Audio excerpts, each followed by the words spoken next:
आज के video lecture में हम डिस्ट्रीब्यूटिव प्रोनाउन से रिलेटेड कुछ रूल्स को डिस्कस करेंगे। इससे पहले भी हमने प्रोनाउन को डिस्कस करा है, उसके रूल्स को भी डिस्कस करा है। वीडियोस का लिंक आपको नीचे डिस्क्रिप्शन बॉक्स में मिल जाएगा। तो आज हम डिस्ट्रीब्यूटिव प्रोनाउन को ही डिस्कस करेंगे कि डिस्ट्रीब्यूटिव प्रोनाउन क्या होते हैं और वो जब सेंटेंस में आते हैं तो वो इन अ सिंगुलर वे आते हैं या प्लूरल तरह से आते हैं, और उनके साथ जिस वर्ब का यूज होता है वो सिंगुलर होती है या प्लूरल होती है। तो इसी बात को आज हम डिस्कस करेंगे। तो सबसे पहले हम डिस्ट्रीब्यूटिव प्रोनाउन की डेफिनेशन देखते हैं। तो डिस्ट्रीब्यूटिव प्रोनाउन की डेफिनेशन के according, distributive pronoun is a pronoun which denotes person और थिंग ऑफ ग्रुप सेपरेटली।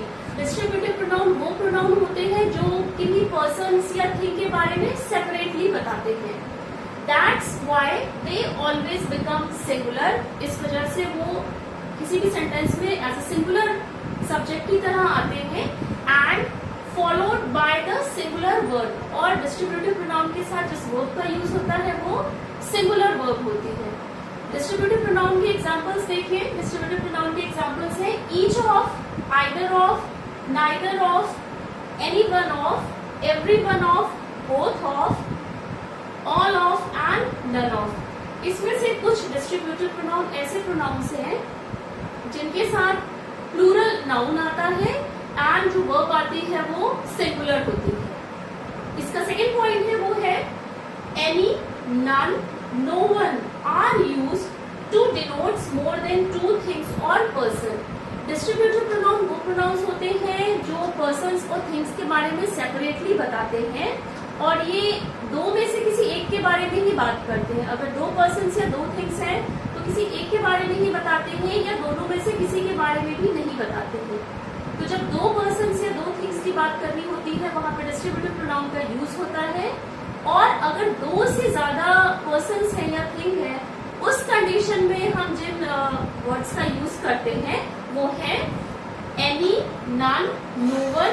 ये वर्ड्स हैं जिनका यूज हम अगर दो लोगों से ज्यादा या दो चीजों के बारे में, दो चीजों से ज्यादा चीजों के बारे में जब हम बात करते हैं तो इनका यूज करते हैं। एनी, नन, नो वन, इनका हम यूज करते हैं।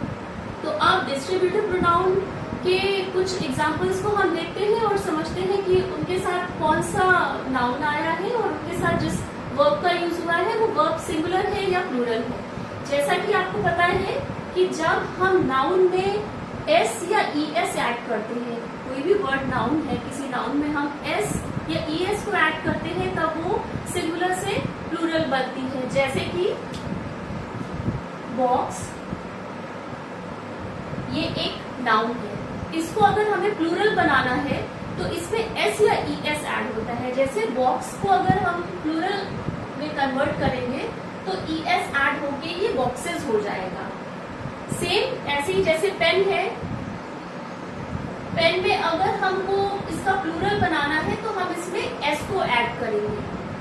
वर्ब के साथ इसका बिल्कुल अपोजिट होता है। वर्ब को जब हमें सिंगुलर बनाना होता है तब हम उसमें एस और ई एस को ऐड करते हैं। जैसे कि प्ले एक वर्ब है, इसमें अगर हम एस ऐड कर देते हैं तो ये सिंगुलर बनती है। जैसे प्लेस, एस ऐड करने के बाद वर्ब हमेशा सिंगुलर बनती है। तो ये डिफरेंस आपको ध्यान में रखना है कि अगर नाउन में हम एस या ई एस ऐड करते हैं तो वो सिंगुलर से प्लूरल फॉर्म में कन्वर्ट होता है, और वर्ब में जब हम एस या ई एस को ऐड करते हैं तब वो सिंगुलर बनता है। तो डिस्ट्रीब्यूटिव प्रोनाउन के कुछ एग्जांपल्स को हम देखते हैं। तो इसका जो एग्जांपल है, जैसे कि each of the chapters is important. तो यहाँ पे आप देख रहे हैं ईच ऑफ, ये डिस्ट्रीब्यूटिव प्रोनाउन है।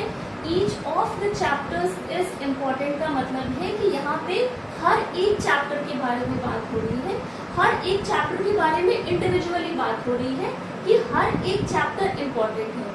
तो जब यहाँ पे each of as a subject आया है और ये किसी एक के बारे में ही बता रहा है, मतलब ये हर एक के बारे में बता रहा है, इसीलिए यहाँ पर जिस वर्ब का यूज होगा वो सिंगुलर होगी। जैसा कि आप देख रहे हैं यहाँ पे इज यूज हुआ है, इज एक सिंगुलर वर्ब है।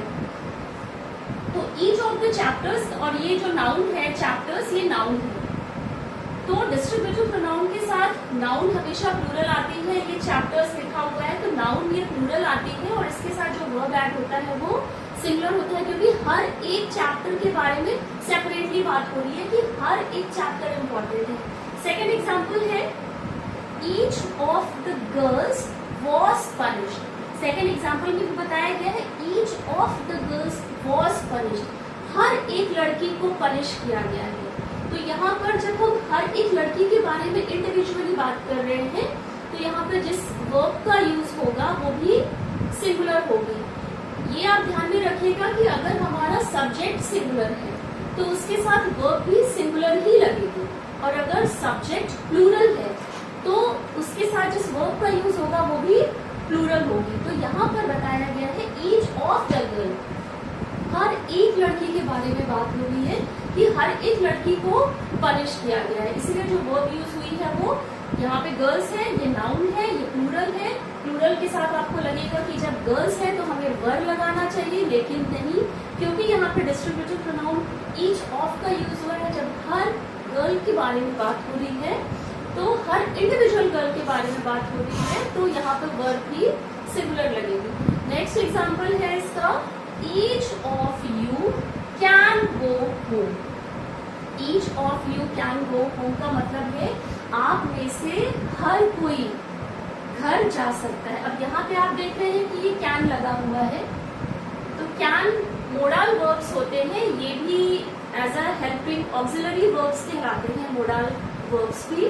तो मोडाल वर्ब्स जो होते हैं वो can, could, shall, should, will, would, may, might and must and ought, ये मोडाल वर्ब्स हैं, और इनका यूज होता है जब किसी एबिलिटी को दिखाना होता है, किसी परमिशन को दिखाना होता है, ऑब्लिगेशन या इन चीजों को अगर दिखाना होता है, एबिलिटी, परमिशन, ऑब्लिगेशन, पॉसिबिलिटी, अगर इन चीजों के बारे में बात होती है तो वहां पर मोडाल वर्ब्स का यूज करते हैं। और ये बात आप ध्यान रखिएगा कि मोडाल वर्ब्स के बाद हमेशा जो मोडाल वर्ब्स के बाद जो वर्ब आती है वो अपने रूट फॉर्म में रहती है, मतलब वो अपने बेस फॉर्म में रहती है।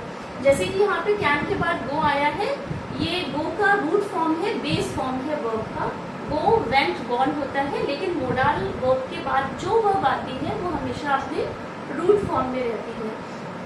तो यहाँ भी इस सेंटेंस में भी कहा गया है कि each of you can go home. बहुत सारे लोग हैं और उनमें से हर किसी के बारे में इंडिविजुअली कहा जा रहा है। यू यहाँ पर प्रोनाउन है, you as a nominative case and as a objective case you ही रहता है, बट जब इसका पोजेसिव केस बनता है तभी इसका फॉर्म चेंज होता है और ये योर्स होता है। तो ईच ऑफ यू का यहाँ पे मतलब है कि हर किसी को बोला गया है कि each of you can go home. Okay, तो डिस्ट्रीब्यूटिव प्रोनाउन वो प्रोनाउन होते हैं जहाँ पे सब्जेक्ट डिस्ट्रीब्यूटिव आया है, सब्जेक्ट सिंगुलर है, तो इसके साथ जिस वर्ब का यूज होगा वो भी सिंगुलर होगी। नेक्स्ट इसका जो एग्जाम्पल है वो है आइदर। ये ईच ऑफ का एग्जाम्पल था, अब हम आइदर ऑफ के एग्जाम्पल देखेंगे। Either of the two boys, ये देख रहे हैं आप, ये टू बॉयज है, मतलब ये बॉयज ये नाउन है और ये प्लूरल है। Either of the two boys has the information. Has यहाँ पर एक सिंगुलर वर्ब है, तो यहाँ पर ये बात हो रही है कि either of the two boys, कोई दो बॉयज हैं, उनमें से either of the two boys has the information. कोई दो बॉय हैं, दो में से किसी एक के पास में ही इंफॉर्मेशन है। तो जब हम किसी एक की बात कर रहे हैं, किसी एक नाउन की बात कर रहे हैं, तो उसके साथ जिस वर्ब का यूज होगा वो भी सिंगुलर होगी। तो किन्हीं दो बॉयज में से किसी एक के पास इंफॉर्मेशन है, ये इस सेंटेंस में शो हो रहा है। इसमें वर्ब भी यहाँ पे जो लगी है वो सिंगुलर वर्ब है। नेक्स्ट एग्जांपल है either of you is correct. Either of you is correct मतलब कोई भी दो लोग हैं, उन दो लोगों में से किसी एक के बारे में ही बताया जा रहा है कि आप दोनों में से कोई एक ही करेक्ट है, कोई एक ही सही है। यहाँ पर हेल्पिंग वर्ब जो लगी है, क्योंकि सब्जेक्ट हमारा आइदर ऑफ है, डिस्ट्रीब्यूटिव प्रोनाउन है, तो सब्जेक्ट के अकॉर्डिंग ही सेंटेंस में वर्ब का यूज होगा।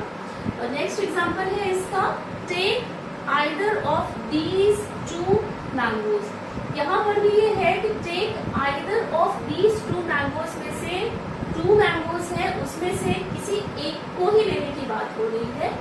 Either of these to mango मतलब दो मैंगोज है, दो में से किसी एक के बारे में की बात हो रही है, इसीलिए यहाँ पर आइदर ऑफ है and these two mangoes. Next इसका जो एग्जाम्पल है नाइदर नॉट का, तो जो नाइदर नॉट जो नाइदर ऑफ जो है ये आइदर ऑफ का ही अपोजिट है। Either of in a positive sense में आता है and neither of in a negative sense में आता है। आइदर ऑफ में हम दो में से किन्हीं एक के बारे में बात करते हैं और उनके साथ सिंगुलर वर्ब का यूज होता है, लेकिन नाइदर ऑफ में हम दो में से किसी के बारे में भी बात नहीं करते हैं और उनके साथ जो वर्ब लगती है वो सिंगुलर वर्ब होती है। इसके एग्जांपल्स देखते हैं, जैसे कि neither of your two answers is correct. अभी आप देख रहे हैं यहाँ पे टू आंसर्स लिखा है, आपको लगेगा कि नाउन यहाँ पर प्लूरल है तो इसके साथ जिस वर्ब का यूज होगा वो भी प्लूरल होगी, लेकिन यहाँ दो चीजों में से किसी के बारे में भी बात नहीं हो रही है। इस कंडीशन में यहाँ नाउन तो प्लूरल है लेकिन उसके साथ जो हेल्पिंग वर्ब लगेगी वो सिंगुलर वर्ब लगेगी। नेक्स्ट एग्जांपल है neither of two girls can do that. अब यहाँ पर भी दो गर्ल्स हैं, दो गर्ल्स में से दोनों में से किसी के बारे में भी बात नहीं हो रही है। Neither of two girls plural noun, can modal verb. Modal verb के बाद मैंने आपको बताया था कि मोडाल वर्ब्स के बाद वर्ब का बेस फॉर्म लगता है, रूट फॉर्म लगता है। Neither of the two girls can do that, मतलब दो गर्ल्स हैं, दोनों में से कोई भी गर्ल वो काम नहीं कर सकती है। तो नाइदर जो है वो आइदर का ही नेगेटिव फॉर्म हो जाता है। लास्ट एग्जांपल है इसका, neither of these to friends is true. Again यहाँ पर प्लूरल नाउन है लेकिन प्लूरल नाउन के साथ जिस वर्ब का यूज हुआ है वो है इज। यहाँ पर नाइदर ऑफ मतलब दो फ्रेंड्स हैं, दोनों में से कोई भी सच्चा नहीं है। Neither of these to friends is true, दो फ्रेंड्स हैं, दोनों में से कोई भी सच्चा नहीं है। तो जब किसी की भी बात नहीं हो रही है तो यहाँ पर जिस वर्ब का यूज हुआ है वो इज है और वो सिंगुलर वर्ब है। तो यहाँ पर हमने ये देखा कि distributive pronoun each of, either of and neither of के साथ प्लूरल नाउन का यूज हुआ है, लेकिन उनके साथ जो वर्ब लगी है वो सिंगुलर वर्ब है, क्योंकि जब हमारा सब्जेक्ट सिंगुलर है तो वर्ब भी उसी के अकॉर्डिंग आएगी। अगर सब्जेक्ट सिंगुलर है वर्ब भी सिंगुलर लगेगी, अगर सब्जेक्ट प्लूरल है तो वर्ब भी प्लूरल लगेगी। तो अभी हमने each of, either of, neither of के एग्जांपल देखे। इसमें से जो एनी वन ऑफ है ये भी अपने साथ सिंगुलर वर्ब लेता है and every one of, any one of, every one of, ये भी दो डिस्ट्रीब्यूटिव प्रोनाउन है जो अपने साथ सिंगुलर वर्ब को ही लेते हैं। तो इसके भी कुछ एग्जांपल्स हम देखते हैं। अभी हमने each of, either of and neither of के एग्जांपल्स को देखा था, ये समझा था कि उनके साथ नाउन कौन सा आएगा और उनके साथ किस तरह की वर्ब यूज होगी। कुछ और ऐसे डिस्ट्रीब्यूटिव प्रोनाउन है उन्हें भी हम देखते हैं उनके क्या एग्जांपल है। तो यहाँ पर जो सबसे पहला एग्जांपल है वो है any one of you can join the programme as the leader of the team. तो यहाँ पर जब ये बात हो रही है एनी वन ऑफ यू, जाहिर सी बात है कि बहुत सारे लोग होंगे, उनमें से बात हो रही है एनी वन ऑफ यू, आप में से कोई एक can join the programme as the leader of the team. यहाँ पर अगेन यहाँ कैन मोडाल वर्ब का यूज हुआ है, इसके बाद जिस वर्ब का यूज हुआ है वो वर्ब का बेस फॉर्म है, रूट फॉर्म है। तो यहाँ पर ये सेंटेंस को पढ़ के आपको भी खुद समझना होगा कि जब यहाँ पर एनी वन ऑफ यू है, बहुत सारे लोगों में से किसी एक के बारे में ही बात हो रही है। Any one of you can join the programme as the leader of the team. Second example है इसका, any one of us is not an honest person. यहाँ पर भी कुछ लोग हैं, उनके बीच में से ही बात हो रही है कि एनी वन ऑफ अस, हमारे बीच में से कोई एक है जो ऑनेस्ट नहीं है। तो लोग बहुत सारे हैं लेकिन बात किसी एक ही पर्सन की हो रही है, इसीलिए जिस वर्ब का यूज हुआ है वो सब्जेक्ट के अकॉर्डिंग यूज हुआ है और ये सिंगुलर वर्ब है। नेक्स्ट एग्जाम्पल है इसका, everyone of you is brilliant. यहाँ पर every one of you is brilliant जब बात हो रही है तो यहाँ पर हर किसी के बारे में बात हो रही है सेपरेटली, इंडिविजुअली, कि आप में से हर कोई ब्रिलियंट है। तो जिस वर्ब का यूज हुआ है वो सिंगुलर वर्ब है। सब्जेक्ट हमारा जब सिंगुलर है तो वर्ब भी सिंगुलर यूज होगी, सब्जेक्ट हमारा अगर प्लूरल है तो उसके साथ लगने वाली वर्ब भी प्लूरल होगी। नेक्स्ट इसका एग्जांपल है everyone of you can get an equal opportunity। Again यहाँ पे मोडाल वर्ब का यूज हुआ है। तो everyone of you की जब बात हो रही है, आप हर में से हर कोई, इंडिविजुअली आप सब लोगों में से हर कोई, everyone of you can get an equal opportunity, आप में से हर किसी को इंडिविजुअली इक्वल अपॉर्चुनिटी मिलेगी। नेक्स्ट एग्जांपल, थोड़ा नेक्स्ट जो इसका सेंटेंस है उस पर ध्यान रखिएगा। Both of the two students pass the exam. अब यहाँ पर ये जो बोथ ऑफ दिया हुआ है, बोथ ऑफ हमेशा यूज होता है दो लोगों के लिए। Both of the student, both of two students pass the exam, दो स्टूडेंट्स थे और दोनों स्टूडेंट्स ने एग्जाम को पास करा है। तो उस कंडीशन में जब दो के बारे में बात हो रही है तो बोथ ऑफ आया है। नेक्स्ट एग्जांपल है जैसे कि both of them are in the house. तो यहाँ पर जब बोथ आ गया है तो इसका मतलब कि दो लोगों के बारे में बात हो रही है। Both of them are, verb यहाँ पे प्लूरल है। Both of them are in the house, दो लोग हैं और दोनों के दोनों ही घर के अंदर थे। Both of them are in the house, verb यहाँ पर प्लूरल लगा है क्योंकि सेंटेंस में एज अ सब्जेक्ट सेंटेंस में जो बोथ ऑफ है ये प्लूरल नाउन है और प्लूरल नाउन के साथ हमेशा जो वर्ब लगेगी वो भी प्लूरल होगी। नेक्स्ट इसका सेंटेंस है, एग्जांपल है all of us are very smart. तो यहाँ पर भी ये बात हो रही है all of us are very smart, बहुत सारे लोग हैं, बहुत सारे लोगों के बारे में ये बात हो रही है कि सभी स्मार्ट है। तो जाहिर सी बात है जब सबके बारे में बात हो रही है तब वहां पे जिस वर्ब का यूज होगा वो प्लूरल होगी। नेक्स्ट इसका एग्जांपल है all of you can meet the principal. आप सभी प्रिंसिपल से मिल सकते हैं, यहाँ पर सबके लिए ही बात हो रही है। तो यहाँ पर भी जिस वर्ब का यूज हुआ है, अगर सब्जेक्ट हमारा प्लूरल है तो वर्ब भी प्लूरल होगी, सब्जेक्ट हमारा सिंगुलर है तो वर्ब भी सिंगुलर होगी। जब हम किसी एक के बारे में बात कर रहे हैं तो वहां पे सिंगुलर वर्ब का यूज होगा। तो ये जो दो सेंटेंसेस हैं बोथ ऑफ के, both of and all of, ये जो दो सेंटेंसेस हैं इसमें आपको सेंटेंस को थोड़ा सा ध्यान से देखना पड़ेगा और आपको समझना पड़ेगा कि जो हमारा सब्जेक्ट है वो सिंगुलर है या प्लूरल है। यहाँ पर बोथ ऑफ है, इसका मतलब दो लोगों के बारे में बात हो रही है तो जो वर्ब लगेगी वो भी प्लूरल होगी। सेम ऐसे ही यहाँ पे ऑल ऑफ है, सभी के बारे में बात हो रही है तो जिस वर्ब का यूज होगा वो प्लूरल वर्ब होगी। लास्ट इसका जो एग्जांपल है वो है नन ऑफ का। तो देखते हैं इसका एग्जांपल क्या है। None of the three answers is correct. ये नन ऑफ डिस्ट्रीब्यूटिव प्रोनाउन है तो none of the three answers is correct, यहाँ पर इज सिंगुलर वर्ब है। तो नन ऑफ का यूज हम तब करते हैं जब हमें इन नेगेटिव वे में बताते हैं या जब किसी भी चीज के बारे में बात नहीं होती है। तो none of the three answers is correct, कोई थ्री आंसर्स थे बट तीनों में से कोई भी सही नहीं था। इसीलिए जब किसी की भी बात आ रही, कोई भी नहीं सही था, तो वहां पे हर किसी की बात आ रही है, इसलिए जिस वर्ब का यूज हुआ है वो सिंगुलर वर्ब है। नेक्स्ट एग्जांपल है इसका none of them is brave and does not deserve an award. मतलब कि बहुत सारे लोग होंगे उसमें से किसी के भी बारे में बात नहीं हो रही है। ये कहा जा रहा है कि नन ऑफ देम, उनमें से कोई भी ब्रेव नहीं था। तो इंडिविजुअली यहाँ पे बात हो रही है सब्जेक्ट के बारे में कि सब्जेक्ट वहां पे जो भी लोग थे उनमें से कोई भी ब्रेव नहीं था and does not deserve an award, और इसलिए उनको अवार्ड नहीं मिला। तो हर किसी के बारे में जब बात हो रही है तो जिस वर्ब का यूज हुआ है वो है सिंगुलर वर्ब। लास्ट एग्जांपल है नन ऑफ का। None of the three pictures was good. यहाँ पर नन ऑफ के साथ प्लूरल नाउन है और जिस वर्ब का यूज हुआ है वो सिंगुलर है, क्योंकि यहाँ पे सेंटेंस में है कि none of the three pictures, जो थ्री पिक्चर्स थी उसमें से कोई भी पिक्चर जो थी वो गुड नहीं थी। तो हर पिक्चर के बारे में सेपरेटली यहाँ पे बताया गया है। तो अभी इससे पहले आपने ईच ऑफ, आइदर ऑफ या नाइदर ऑफ के एग्जांपल्स को देखा था। Each of, either, each of her किसी के बारे में बात करता है।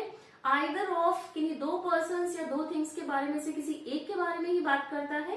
एंड नाइदर ऑफ दो पर्सन्स या दो थिंग में से किसी के बारे में भी बात नहीं करता है। एंड आइदर का है नेगेटिव फॉर्म नाइदर ऑफ है। यहाँ पर भी आपने all of any one of you में भी बहुत सारे लोगों में से सिर्फ एक की बात हो रही है। एवरी वन ऑफ यू मतलब हर किसी के बारे में बात हो रही है। एंड जो ये both of and all of के सेंटेंस है, इसमें एज ए सब्जेक्ट आपको समझ में आ रहा है कि बहुत सारे लोगों के बारे में बात हो रही है। जब हम बोथ ऑफ बोल रहे हैं तो जाहिर सी बात है कि हम दो लोगों के बारे में बात कर रहे हैं। एंड जब ऑल ऑफ अस या ऑल ऑफ यू कैन की बात हो रही है तो बहुत सारे लोगों के बारे में बात हो रही है। तो सब्जेक्ट जब हमारा प्लूरल है तो उसके साथ जो हमारी वर्ब लगेगी वो भी प्लूरल होगी। लास्ट में जब नन ऑफ का हमने यूज करा तो नन ऑफ में से हम बहुत सारी चीजों में से किसी के भी बारे में बात नहीं कर रहे हैं, इसीलिए यहाँ पर जो प्रोनाउन जो नाउन यूज हुआ है वो प्लूरल है, लेकिन उसके साथ जिस वर्ब का यूज हुआ है वो सिंगुलर वर्ब है, क्योंकि बहुत सारी चीजों में से हम किसी के भी बारे में बता रहे हैं कि कोई भी अच्छा नहीं था। तो ये तो इसके anyone, everyone, both of, all of and none of से रिलेटेड कुछ एग्जाम्पल थे। अब जब हमें कुछ और ज्यादा दो या दो से ज्यादा लोगों के बारे में जब हम बात करते हैं तो वहां पे मैंने आपको बताया था कि हम एनी, नो वन या नन का यूज करते हैं। तो any, no one and none से भी रिलेटेड कुछ एग्जाम्पल्स हैं, उन्हें भी हम देखते हैं कि किस कंडीशन में हम any, no one and none का यूज करते हैं। तो अभी तक हमने ये समझा था कि each of, either of and other of का यूज, ईच ऑफ का यूज हम हर किसी के लिए करते हैं, for everyone. And either of का यूज दो पर्सन्स एंड थिंग्स के लिए करते हैं। नाइदर ऑफ का यूज हम दो में से किसी भी पर्सन या थिंग के बारे में नहीं करते हैं। और जब हमें दो पर्सन या दो चीजों से ज्यादा के बारे में बात करनी होती है तो हम एनी का यूज करते हैं, ऑल का यूज करते हैं। तो ऐसे ही कुछ और एग्जाम्पल है, उसे हम देखते हैं। तो इसमें जो फर्स्ट एग्जाम्पल है वो है any of these three girl, any of these three girls can do this sum. तो यहाँ पर थ्री गर्ल्स आया है, बट ऑब्वियस है कि यहाँ पे दो से ज्यादा लोगों की बात हो रही है। तो यहाँ पे ये कहा जा रहा है कि any of these three girls can do this sum. कोई भी वो यहाँ पर जो तीन गर्ल्स हैं उनमें से कोई भी ये सम कर सकती है। तो उस सिचुएशन में हमने जिस इसका प्रोनाउन का यूज करा है वो है एनी। और मोडाल वर्ब यहाँ पे कैन है। इसके बाद हमने जो वर्ब यूज करी है, जो वर्ब आती है मोडाल के बाद, वो भी अपने बेस फॉर्म में आती है। नेक्स्ट एग्जाम्पल है यहाँ पर any person should be allowed to vote. तो any person should be allowed to vote का मतलब हुआ कि कोई भी आ सकता है यहाँ पे वोट करने के लिए। दो या दो से ज्यादा कितने भी नंबर्स में लोग आ सकते हैं, वो अलाउ है यहाँ पर वोट करने के लिए। तो एनी का यूज यहाँ पर इस सेंस पे हुआ है, दो से ज्यादा लोगों के बारे में जब बात हो रही है तो एनी का यूज हुआ है। नेक्स्ट यहाँ पर जो एग्जाम्पल है वो है नो वन का। No one warned us about the coming storm. तो यहाँ पर ये बात हो रही है, इन नेगेटिव वे में चला जाता है कि किसी ने भी हमें इन्फॉर्म नहीं किया, किसी वन पर्सन ने, किसी ने भी हमें इन्फॉर्म नहीं किया about the coming storm. Second इसका एग्जाम्पल है we went to the school yard but there was no one, but there was no one there. हम स्कूल के प्लेग्राउंड में गए, we went to the school yard and, लेकिन वहां पे कोई भी नहीं था, कोई भी मतलब कोई भी पर्सन वहां पे नहीं था। तो इस सिचुएशन में यहाँ पे नो वन का यूज किया है। लास्ट इसके जो दो एग्जाम्पल है वो देखते हैं, जैसे कि there were none in the room. Room की बात हो रही है कि देयर वर, कोई भी रूम में नहीं था, none in the room. Second example है इसका my mother has two brothers, my father has none होगा यहाँ पर, माई फादर हैज नन। तो यहाँ पर भी एक एग्जाम्पल में ये बताया है कि मेरी मदर के टू ब्रदर हैं but my father has none. मेरे फादर जो है उनका कोई भी ब्रदर नहीं है। तो जब हमें दो या दो से ज्यादा लोगों के बारे में बात करनी होती है, थिंग्स के बारे में बात करनी होती है, या लोगों को ज्यादा दिखाना होता है, तो हम एनी का यूज करते हैं। नो वन का यूज इन नेगेटिव फॉर्म में चला जाता है कि कोई भी वहां पे नहीं था। एंड नन का यूज हुआ कि मतलब नहीं था। जैसे कि इसमें एग्जाम्पल है my mother has two brother but my father has none. मेरे फादर का एक भी ब्रदर नहीं है। तो ये तो any, no one and none से रिलेटेड कुछ एग्जाम्पल हुए। तो आज के वीडियो लेक्चर में हमने डिस्क्रिप्टिव प्रोनाउन के जो वर्ड्स को डिस्कस करा था, उसमें हमने ये डिस्कस करा कि किस डिस्ट्रीब्यूटिव प्रोनाउन के साथ हम कहाँ पर सिंगुलर वर्ब का यूज करते हैं और सेंटेंस देखने के बाद हम किन प्रोनाउंस के बाद में प्लूरल वर्ब का यूज करेंगे। तो ये तो डिस्ट्रीब्यूटिव प्रोनाउन से रिलेटेड कुछ रूल्स थे। आई होप कि अगर आप डिस्ट्रीब्यूटिव प्रोनाउन का कहीं भी यूज करें या कहीं भी आपको डिस्ट्रीब्यूटिव प्रोनाउन आइडेंटिफाई करने के लिए आए या ये आपसे पूछा जाए कि इस डिस्ट्रीब्यूटिव प्रोनाउन के साथ कौन सी वर्ब लगेगी, तो आई होप कि आप उसको बता पाएंगे और ये वीडियो लेक्चर आपको बेटर समझ में आया है।